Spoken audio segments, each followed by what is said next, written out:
Legendary Cutman Stitch Duran. How's it going?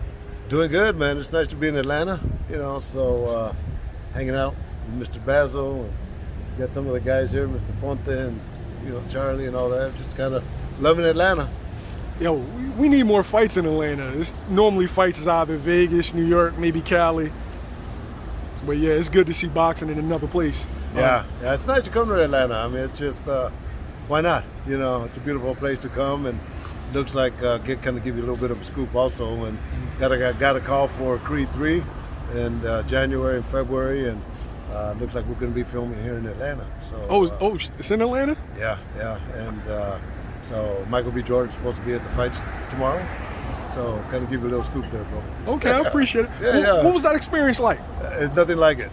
Just to work with Michael B. Jordan, one-on-one, Sylvester Stallone, one-on-one. It's, I've done 3 movies with Sylvester Stallone and 2 with Michael. And Michael told me that he was directing Creed 3 and that I was with him as long as I wanted, so he's a man of his word. That's why I'll be back in January, but great experience. Do you feel like they bring you in for boxing movies because you add a certain authenticity? Well, that's exactly what it is, because, in the script, the original one, my name was Marcel, but when it was time for Rocky to introduce us to Adonis, Sylvester Stallone says, "Here's Stitch, he's the best cut man in Philadelphia." But the next day I thanked him, and he says, "No, it has to be authentic." So. Okay. Now, you're also a cut man for MMA, right? Yes, MMA, bare knuckle fights. You put them on, I take them off. Is there a difference in the type of cuts that you get in boxing, MMA, and bare knuckle? Yeah, pretty much. Bare knuckles are multiples and not as deep. MMA has deep cuts, big cuts. Boxing, every once in a while, but you learn to work them all and try to give that fighter that one more round. What's the most important quality that a cut man should have? Composure. Okay. Number 1. You said that fast too, so they gotta be Yeah, of course, been there. Guys that freak out, and having the right tools and knowing when to use them and how to use them, and that's key. I always tell guys, young fighters, if you got a cut man that puts a swab in his mouth or his ear, get a new cut man. Safety of the fighter is number 1.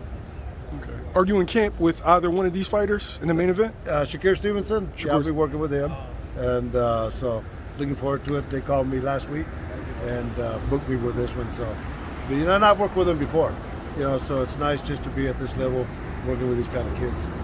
All right. Now, is it better being a cut man of somebody with incredible defense like Shakur, or them rock'em sock'em robot guys that's going to give you a lot of work during the fight? Well, sometimes you need a day off, bro. But we're an insurance policy, and how many times have I had guys say, "I never get cut," and I ended up working their cuts, right? So I always prepare for the worst case scenario.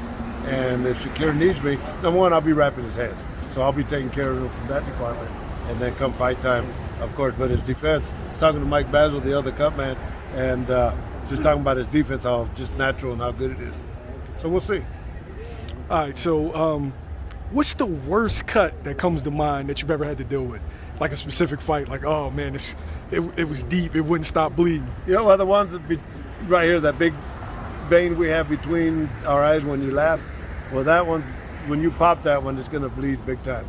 MMA, Forrest Griffith, he got that when he fought Shogun, but if you remember Badu Jack, when he fought, yeah, that one, that big vein you pop, and it's almost impossible to stop it. So at that point, you just kind of learn to try to control it, or you stop the fight and save him for another day.